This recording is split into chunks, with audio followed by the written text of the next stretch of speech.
Hi, everyone, and welcome to Around the Ladder. I'm Erika Steinberg, and this is the podcast where we talk about careers that don't follow the usual script. We've all heard about climbing the corporate ladder, but careers often zigzag, they stall, they take unexpected turns.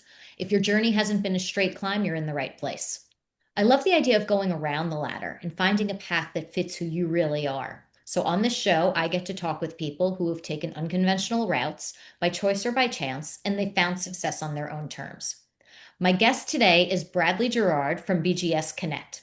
With over 30 years of award winning experience in the creative industry, Bradley specializes in the B2B, B2C, and nonprofit sectors, helping small startups and mid sized companies enhance their brands.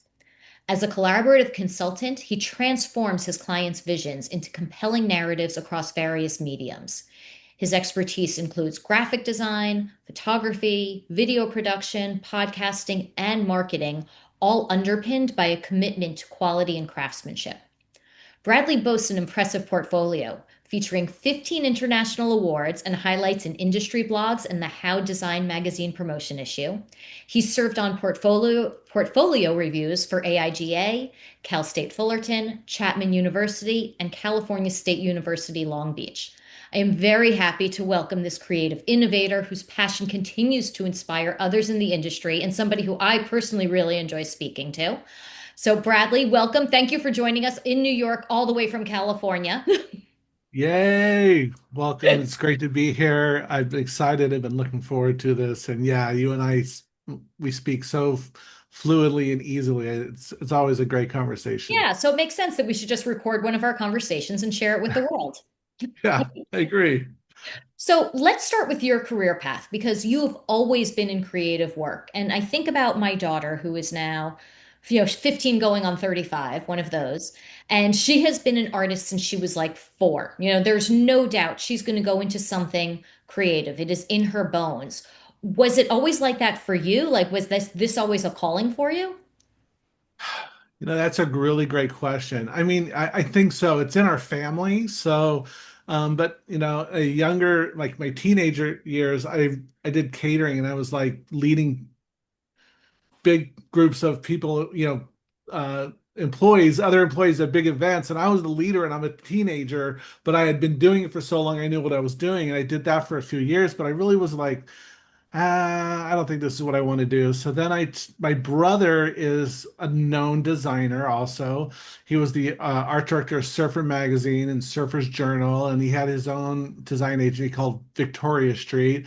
And I just always loved what he did. When I was in high school, he was the art director of Surfer Magazine, and I was surfing at the time with my friends, and I was the coolest guy because my brother knew all the surfers and all of that. And I lived an hour away, but yet I still my friends and I came down here to South Orange County and surfed. And I was never really that great of a surfer, to be honest. But I enjoyed being out in the ocean and I enjoyed being with my friends. But as the years went on, I got through high school and I was a fairly good student. And I thought I was going to go to college, and I went to a junior college and I was starting to get into design as just kind of a hobby. And my brother, um, my brother was doing his thing, and I took a class and I knew more than the teacher. So I got out of that and then I started to work for a print shop, a small print shop, and I was doing their design. I liked that. And then I got hired into a company, a company that did networking, and I was kind of their graphics manager, and I liked that. But I was starting to do some side work with other people, and it wasn't very good at that time. I mean, let's just be real. It was like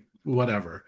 And I got pulled in to do a magazine called Jeep World, and I did 2 issues and it was fun. It was great. It wasn't any big success, but then I really wasn't happy with the person I was working with. So I said, I'm just going to start freelancing. My brother says, move into my office. I'm going to try to tell this as quick as possible.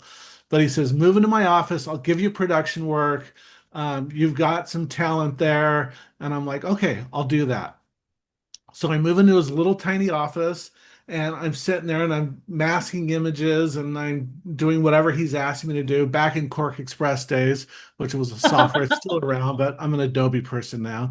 And about 3 months later, I get a client and he's a marketing guy, and we started doing work together, a lot of outdoor industry work, Gregory backpacks and Cobra kayaks, and I start getting really busy where I had to say, brother, I'm really stressed. I don't know if I can do all your stuff that you want, but I'll try. And I still did, but my business started to grow and grow, and I started to gain clients, and I started to get some really big clients too. And I started with a tile company called Oceanside Glass Tile, and I did these really big, beautiful catalogs, and that grew over the years with them. And I just started to grow, and the business was doing really great. And then there was a point where I kind of felt like I needed to get more people working with me. So my sister came down and partnered up with me, and we shared an office with my brother in How many San siblings do you Quentin. have? Is it just the three of you, or is there more? Five of us, and Oh I'm the my goodness. baby. So you really could have an agency. Yeah. So, well, it was just my sister and I did started 5-3. I'm the fifth child. She's the third. Uh-huh. And we started to gain, I was bringing a lot of the clients in, and that was great. But we started to work together, and, we started to have a lot of success and some really nice clients, San Francisco 49ers and Del Taco, the Irvine Company. We started doing magazines, and the Ladera Ranch magazine, which is local down to here, and Avenues magazine for the Irvine Company, and really started enjoying that as well as doing marketing for these electronics companies, these tile companies, doing these big beautiful catalogs, and Rainbow Sandals asked me if I could do some photography. So I started shooting their sandals. And if anyone knows, here in California, Rainbow Sandals is like the Crocs where everyone else lives. We wear Rainbow Sandals. They're Were you already a photographer, or are you learning this as you're going? photographer is a hobby. And Okay. and and I was like most photographers were still shooting film, and I was shooting digital, the first digital cameras that came out, and I shot all of Rainbow stuff digitally, and I really enjoyed it. And so then I started buying these really cheap lights, and then I started to grow and buy more lights, and then next thing you know it, I have a full studio and I'm doing professional photography, and it 5 through we eventually left that office, which we called the Design Underground, and we got a bigger space, and we had a studio. I had a photography studio, and then we had three designers and another person who helped with the photography, and then my sister as well. And we were just growing, and I started doing a lot of photography, and I was teaching myself how to do it. And shooting iridescent glass tile is technically really tough because you got a lot of reflections. And a really quick funny story is I'll toss in there. I had this girl who was trained at the Hallmark School of Photography, and I we had a bunch of tile to shoot. And I said, "Hey, go in there, set these up. You see me do it. Go and do it." And 3 hours later, she goes, "I can't get this. I don't know. I'm doing all the proper measurements of angles, and I've all my everything I've learned, and I just can't do it." And I go, "Okay." I walked in there. I shifted this light. I moved this light up and down, and she looks at me and she goes, "I hate you." I mean, I but I hate you. And because I was never trained, everything was self-taught. Same with my design. I did not go to school for design. I've learned it over the years. Same with marketing. I've just worked with so many marketers that I've learned marketing. And I may not be the greatest marketer in the world. I don't think I'm the greatest designer in the world. I just really try to show up as myself and do really clean work and try to translate my client's vision. Kind of jumping back, Yeah. my sister and I, it came to about 2007, 2008, and the economy just started going really bad. And her and I decided to part ways. She went on to be a marketing director for a big security camera firm and did well there. And I shut down 5-3. I kept one employee on for like 5 months long. I paid her out of my own pocket because she was just so wonderful. But there was eventually she said, "Brad, I gotta go." And I'm like, okay. And the economy was terrible. But as I left there, as I closed that down, I started a new small agency called In Pixel. And at that time, I hadn't really lost a bunch of stuff, but the market was definitely dying. So In Pixel ran for about 6 to 8 months, and then it really had that one day where everything hit and everything went away. And then that's actually when I started I kept her on longer than I should. But eventually, I closed it down, just being smart, and it was a smart. It hurt, but it was a smart thing to Yeah. do. And I got pulled into working for an agency up in Anaheim called DAR, Direct Advertising Response, and they were a direct marketing company. And they had been a client, but they needed a really good marketing director and a creative director. So I kind of went under two roles, and I was in the executive leadership there, and it was fun. We had a suite at the Honda Center, and we went to concerts, and we entertained clients, and we did a lot of really great work for many clients, which unfortunately I don't get to show that work because of an NDA. Um, but it was good. But 3 years into it, I just was like, I went to my wife, I'm like, I got to go back to myself. Like, this is Yeah. not working for someone, just isn't for me. So with the blessing of my wife, I went back into consulting, and it was a little tough at first, but she was there for me. She had her job, and probably 6 years later, 7 years later, a friend of mine was a communications director of a nonprofit, and she said, "Brad, can you help me with this one project?" I'm like, "Sure, yeah," and I help her. She's like, "Oh my God, this is so great. Hey, can you give me 5 hours a week?" And then it became 10 hours a week, and then 20 hours a week. So, I had this retainer that started going up. And by the time I read 40 hours a week, the organization Ripple, they said, we got to hire you. We can't keep you on as a consultant. So we went through, they made an offer, I counted it, and I worked there for 6 years. It was a good 6 years. And when I went in there, their branding was they're actually the people they partner with were saying you guys need to step it up. So I went in there and got it all organized and raised the level of their brand and their creative and created systems so they could self-publish and Oh. introduced them into you know better built websites and podcasting and video production, and it was a good 6 years. And then last October they said, "Hey, Brad, we are going to they let me go," which first I was crushed, and then I started looking for jobs again, going, "Well, maybe I'll go find another." And I quickly was like, "This job market is not fun. It's they're looking for unicorns." Hmm. I'm 56. I have no problem saying that. That's how you get 30 Yep. years experience. Proud of it. Yep. Still got my hair, and it's still my real color, so that's good.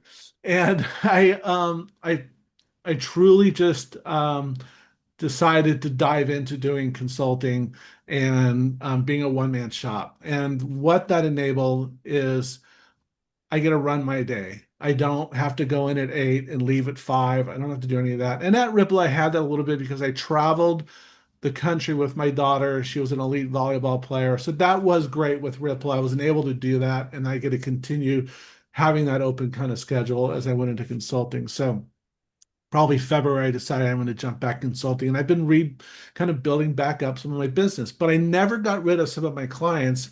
And I have a good amount that have stayed on even when I was at Ripple.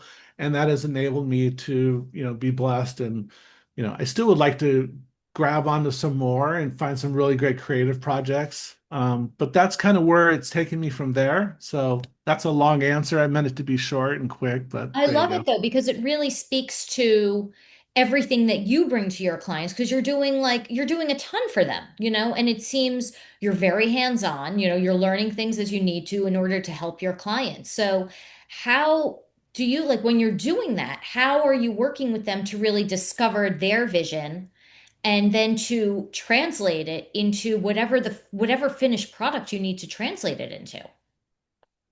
Yeah, I overall I like to for my clients, I like to keep the process easy. I like the Yeah. Is it the same proposals no to be matter what size the company is? doesn't matter. I Okay. really try to keep my proposals simple. I like to keep my process simple.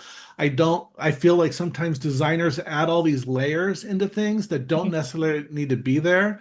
I feel that people are hiring me for my experience. My price is higher because of the value that I bring, dollar for dollar. Um, but I fluctuate with that. I look at a client, what budget fits them. Yes, I would like to make money, but in the end, I think what I enjoy the most is when I do a project and it's beautiful and there's success. So one of the things that I always say to my client at the beginning, at the end of this, what are you going to call, what will make it you feel of calling it a success? I Mhm. want to hear it from them saying, oh, well, if we get a return on our investment, or if we gain, you know, this bigger brand appearance, and people really see our brand, that will make us feel good. So whatever that feels that, and then I start to talk to them about what were they thinking of doing, and then discuss that through with them and see, are they open to other ideas? And a lot of times they are. They want to hear like where I think they should take it. And a lot of times clients are spot on what they're looking for, and I'm all for it. And I'm not I like to approach, and you kind of said in the intro, I like to collaborate. I don't like to go in and say, I'm the know-it-all. I know everything.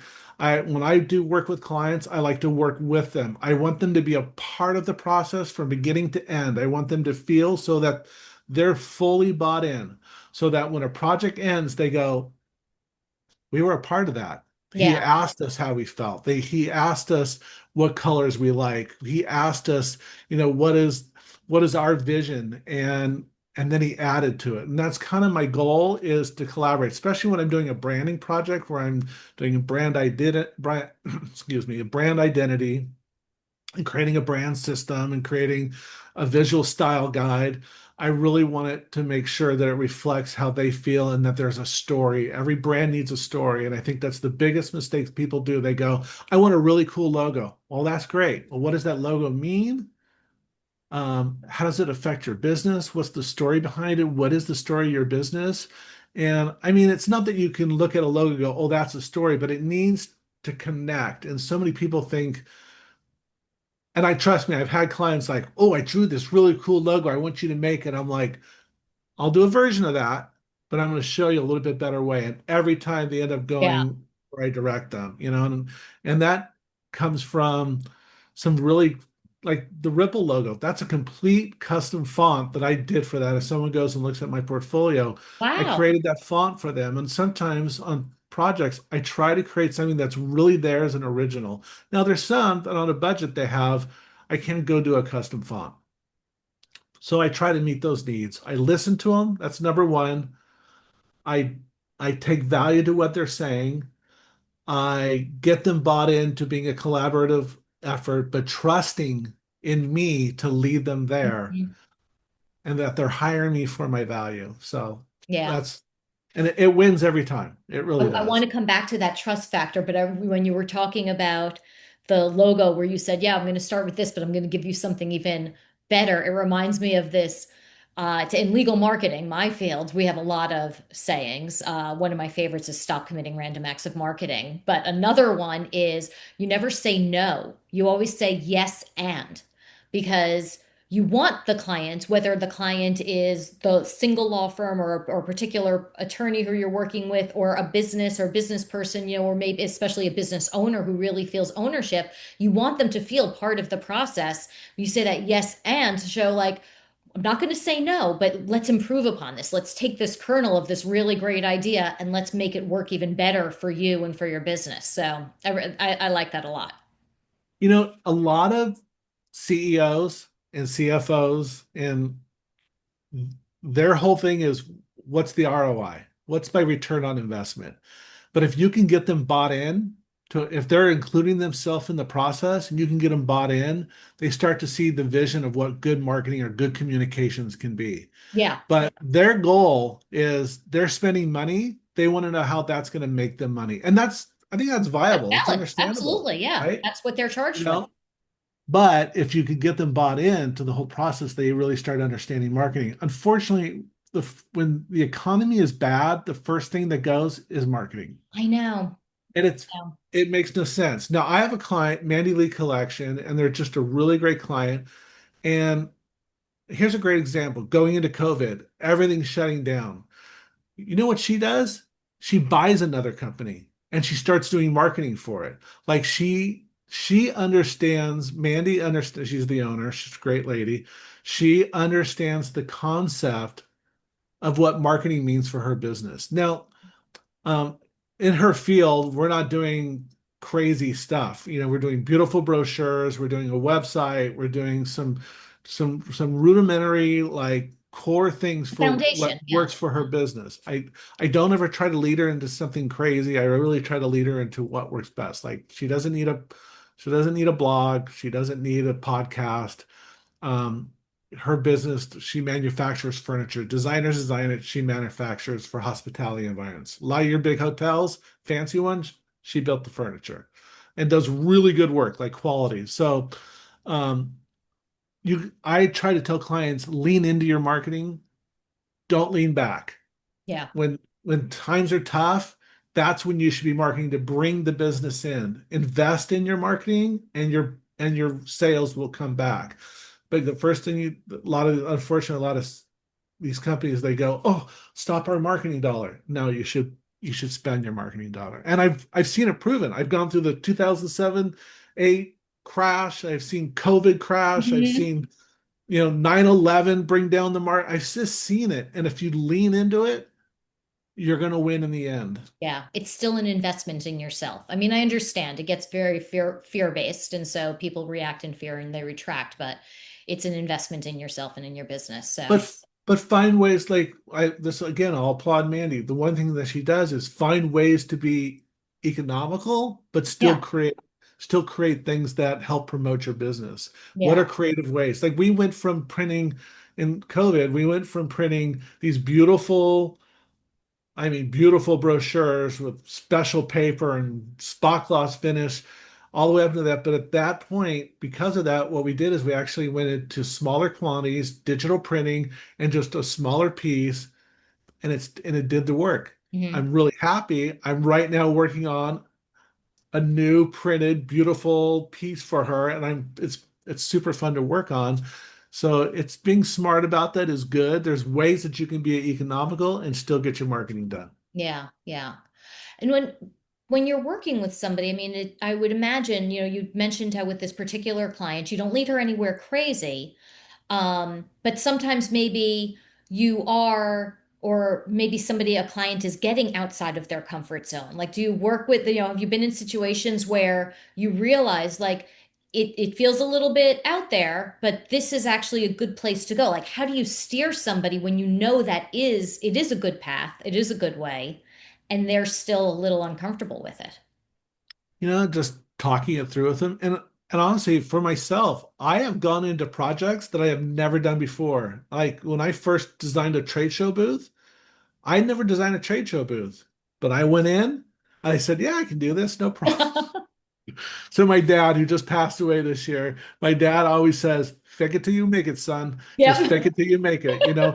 And if you have that confidence, but you have the general know-how of how things work and what they do, and so that got enabled me to learn a new thing of creating trade show booths from small to very big, 40 by 40 trade show booths and graphics for them and understanding that. And or when I first went into podcast, helping a client do podcasting, I had never done it. I learned that as well. Um, so when it comes to clients, I'm saying I try to show them the value of if we do this endeavor, this is how I see that it'll be. Now, let's test it out. Maybe let's go on a smaller scale, or let's do an A/B test. Like let's do two versions and see how they work. And that starts to make them feel good. And in the end, if you put the right mechanisms in whatever campaign you're doing and you're able to measure that at the end, now you know what is working for you. Data is everything. It really is. So if you can put a splash page up and you can know that how many times somebody hits that splash page, then you know what you're working. And you can do two different versions. You can have two different ads that go out. You can lead them to one splash page and another. And now you understand which version is getting people. Or if you're looking at demographics, what is the right way to hit a demographic? So I always tell clients, if the data is not there, let's test it out. Let's do something small, test it, and move them into it, and just hold their hand through the process. I personally, I like to be, and I've heard people like, don't be friends with your clients. I'm the opposite. I'm all about being friends. I'm all about sharing my personal life, not. I know everything. people think that in order to be personal, that you have to share your deepest, darkest secrets. And I remember a friend of mine, Danielle Hughes, who was very, very talented. She said, "You show some of your personality. You don't have to share like the innermost thoughts and feelings. Just share Yeah, something about yourself. It's okay. Give somebody something to connect to and connect with." yeah. And it's okay to be vulnerable in that way. I think it's important, and it's especially the past week of what we just went through in the nation, like be vulnerable about that and just yeah, I've talked to my clients about it Yeah. and have just a really open, and it doesn't have to go one way, it doesn't have to get political or anything. You can just say, God, this was a hard week for me, and a lot of times I find you talk about certain things, you get there, and maybe that's over having lunch with them or having a drink. But I like to get personal with my clients. I like to be friends with them. Even clients that have moved on, I'm still friends with them. I dial them up and say, how's it going? Is there anything I can help you with? Some of them have gone into big agencies, which, when you get to a certain point, yeah, you jump to a big agency because maybe you need that much staff behind your marketing. I am that guy that's perfect for those startups to mid-sized companies. Mid-size need a rebranding. They need to kind of freshen up. They need to do that. I can lead them into that direction. But if it ever gets to a point where I feel I'm not the right person, I'm the first person to say, "Hey, let's get you with the right group to take you Yeah. to take it from here." Like Yeah. I don't and look, I'm not going after awards anymore. I've passed that point in my life. I don't need to be a president. I don't need to be accoladed about anything in my life. I've won awards. I've enjoyed all of that. I just want to enjoy working with great people, doing creative work, and being around for my family. My family is number one. I love Yeah. my family. My daughter's in college. My wife is here at home with me. We get along really good. We're actually people laugh at us that we just get along. We hang out with each other all the time. And that's important to me is having that and having my family around. So Yeah, yeah. I mean, I think that, like as I hear you talking about your work and your clients, I would imagine that, and especially since you just mentioned that you really love working with startups and these smaller businesses. I know for myself, like as I have started my business and watched it evolve, some of the providers that I work with have become very good friends, and they have actually mentored me and coached me, even as, like I hired them to be the expert in their field, but they're also coaching me and mentoring me in different ways that I couldn't have anticipated. Do you find yourself in that kind of mentoring role sometimes with your small business clients? Because you have built businesses and oh yeah. successful businesses. So I would imagine they want your input, or they want to run things by you. Oh, absolutely. And sometimes it's not even about design. They're asking me opinion on product. They're asking my opinion on process within the organization. They're asking me like, hey, how should we answer the calls? Because that's part of branding too. But I also learned about a lot of times I learned from them about how they're doing something and maybe I don't need to improve it. Or, I think it always goes both ways. And, my early days, I was taking clients out golfing, taking them out to lunch and that's really fun. But what I really enjoy is just doing the work. I sit here and I do the work. And Yep. I can creative direct a team. And when I need to bring people in, I bring in. I know other designers, I know Mhm. writers, I know other photographers. And if it needs to be it needs to be certain things need to go to the right people. And I have no ego about that. It has to be me. And when a project is a success, I never say that it's me. I say it's us. It's a team effort. And the teams that I managed throughout my life, whether it was at Ripple or it was at Dar or when I had my boutique agency, it's always a team effort. It's never an I thing. It's never focused on me. Yeah. I want to share that, and I want to I want to lift everybody up. Yeah. I think more about lifting people up than sometimes even lifting myself up. Yeah. I always feel like, there are so many people who do what I do, what you do. And I always, somebody says, "Oh, would you be up for meeting somebody who's in your field?" They're kind of a competitor. I'm like, I mean, I work only with law firms. So I'm like, there are so many law firms. There's so much work and, for all of us. And I'm not for everybody. So maybe I'm going to meet somebody and I'm not for them, but somebody else is. So, a rising tide really lifts all ships. So I'm always like, I 100% don't feel, agree. yeah, I don't feel the competition. I feel like, sometimes I get something and sometimes I don't, and it goes to somebody else. And, especially when it goes to somebody who I know and whose work I respect, I always tell the prospective client, I'm like, you're in really good hands. Absolutely. I'm here if you have any questions, if you ever want, like a different opinion or you just want to spitboard some ideas or whatever. But you're in very good hands with this person. I have a great story. It's a real recent story. So, a longtime friend of mine. I actually met him when I was at Dar, and he's a chef, and he opened a restaurant called Brick in San Clemente and ran that successful for many years. And I helped him do his marketing, very small level at that time. And he closed this past year, 2 years ago, he closed that down and he started a new restaurant. He asked Brad, I want you to brand it. I want you to do our website. I want to tell you what the concept is. So I branded his website. I brought it in, got him lined up, and two really great things came out of it. The first thing is he wanted to do pottery where the logo was on the pottery, and he wanted to do this beautiful pottery. And I said, my brother Jeff is a potter. My brother, who's a known graphic designer who I just love, he's Jeff's like him and I are really close. He lives down here as well with me, and brought Jeff in, and he did it mugs and check registers and pictures, and he did it, and he really added to it. And I love that I was able to bring my brother in on that and him to go and just shine. And his work is beautiful. You can look him I you can look him up on it's Jeff Girard. I'm trying to think what his Instagram is. It might just be under Jeff Girard, Oh, but you'll send it to me. I'll put it in the show notes. yeah, his beautiful potter, and he sells it, and he does, but it's his hobby. It's not a And because business. he's a designer. He's a graphic designer. He's retired for the most part. And actually, when I was working at Ripple, I brought him on as a contractor, and his favorite thing was he was working for me under that as a contractor. Yeah. Hey, And I'm an older sibling, so I get that. and my dad I'm loved so that. proud. Like,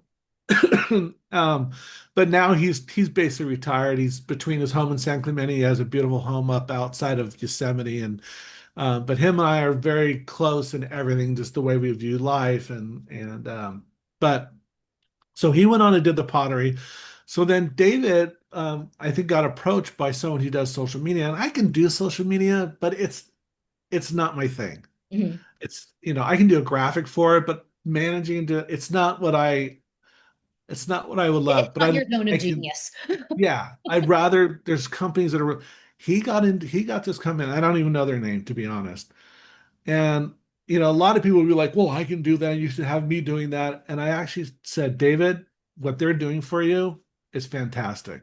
Like they're doing a great job. Like they're doing interviews of him. They're making him the highlight." I told him, I go, this is worth every penny. Have them do it. Just don't give them the design work for anything else. Just give me that. But we're really close. And the name of the restaurant is called Finca.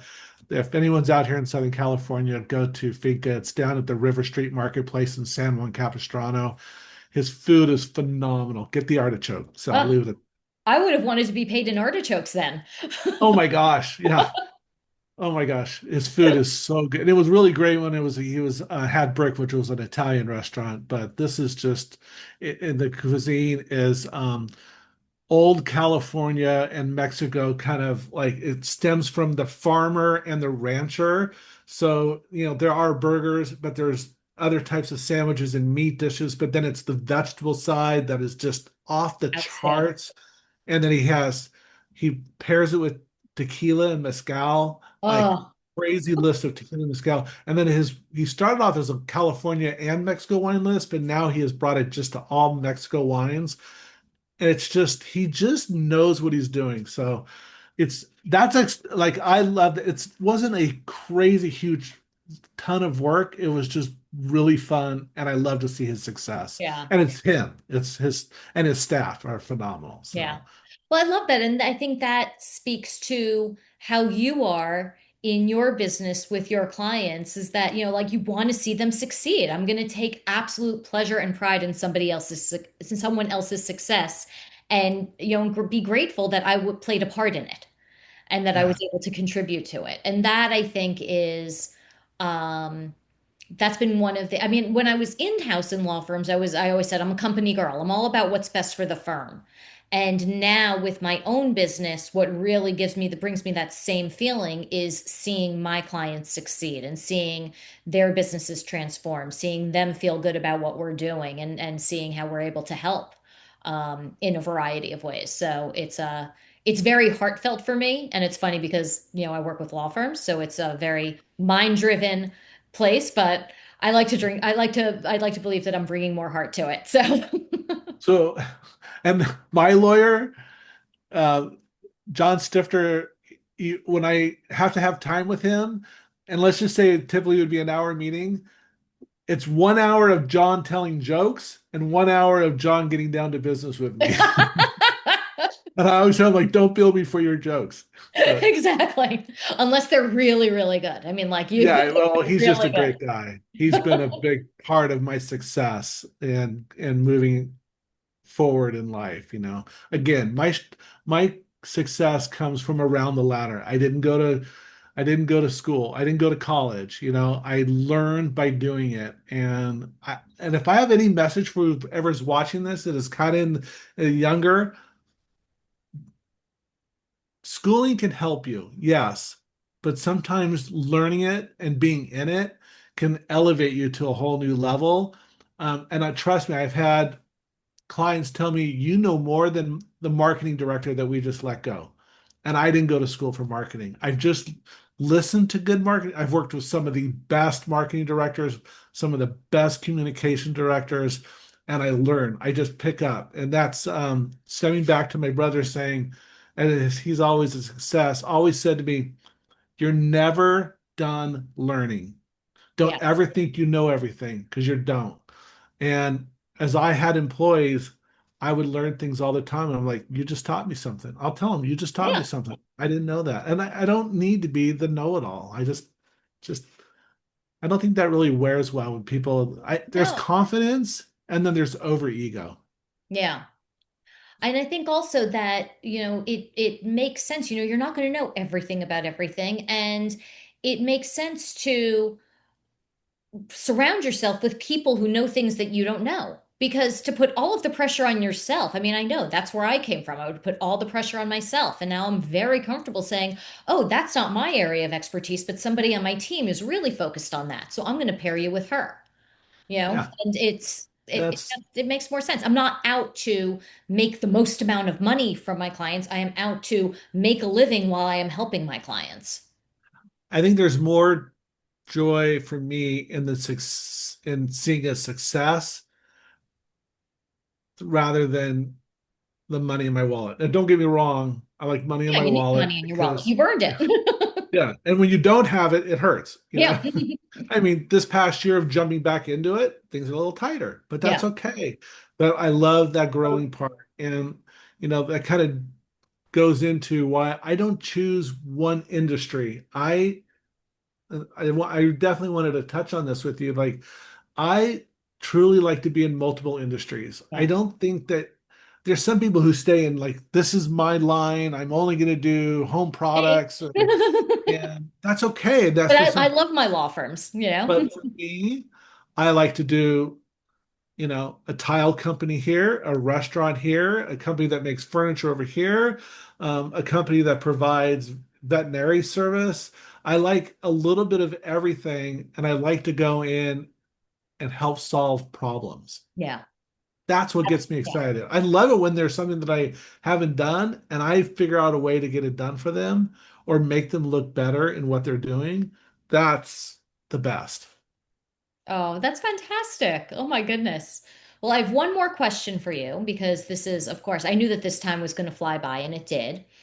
What unexpected lessons have come? We've talked a lot about the rewards, but what unexpected lessons have come about for you from really going around your own ladder rather than climbing a more traditional one? I think the biggest lesson I would say is I've learned to trust in myself. Sometimes and throughout my life, I've been my biggest, worst enemy and going, well, they're not going to hire me because I don't have a degree and I didn't go to college. I mean, and it's just like when I spent that month or 2 months trying to look to going back and working for someone, and they're like, "You must have a degree." I'm like, "Well, but I got 30 years. Like I know my stuff." But they don't look at that. They're looking for the 30-year-old unicorn. I'm a 56-year-old unicorn. Yeah. But and I do. I have a lot of skills. I'm very proud of it. And I think I think the biggest thing is that just trusting in myself and owning that not everything's going to be perfect in life. It just isn't. There's going to be good times and hard times. And there's going to be times where a client stresses you out. And there's going to be times where a client makes you feel amazing because they're so happy with what you've done. And when you do that, when it's a collaboration and you do that working with them and not against them, um, that's the big win. Yeah, then it's really magic. Oh, well, thank you so much. I had such a good time. I knew that our conversation would be very wide-ranging, as our last one was, and we'll have Yes. to continue this. So I really appreciate you coming on. Oh, thank you so much. I appreciate it. It was just enjoyable sitting here and talking to you. You make it very easy. Oh, thank you. Thank you. So that is it for this episode of Around the Ladder. And remember, there is no one right way up. So take your detours, make your moves, keep carving your own path. And if you enjoyed this episode, please share it with a friend or a colleague who's on their own unconventional journey. See you next time.